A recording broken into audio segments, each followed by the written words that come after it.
2026 সালে রোমানিয়ার কাজের ভিসা নিয়ে বেশ কিছু গুরুত্বপূর্ণ পরিবর্তন এবং আপডেট এসেছে।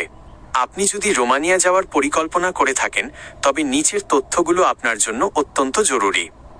নতুন কর্মী নিয়োগের কোটা 2026। রোমানিয়া সরকার 2026 সালের জন্য মোট 90,000 বিদেশি কর্মী নিয়োগের কোটা অনুমোদন করেছে। পরিবর্তন, 2025 সালে এই কোটা ছিল 1 লাখ। অর্থাৎ এবছর কোটা কিছুটা কমিয়ে আনা হয়েছে, প্রায় 10,000 কম। কারণ স্থানীয় রোমানিয়ান নাগরিকদের কর্মসংস্থানকে অগ্রাধিকার দিতে এবং শ্রমবাজারের ভারসাম্য বজায় রাখতে সরকার এই সিদ্ধান্ত নিয়েছে। 2. ভাষা ও দক্ষতার নতুন নিয়ম। 2026 সাল থেকে বিদেশি কর্মীদের জন্য নিয়মে কড়াকড়ি করা হচ্ছে। ভাষার দক্ষতা, কর্মীদের ন্যূনতম রোমানিয়ান অথবা ইংরেজি ভাষা জানার উপর গুরুত্ব দেওয়া হচ্ছে।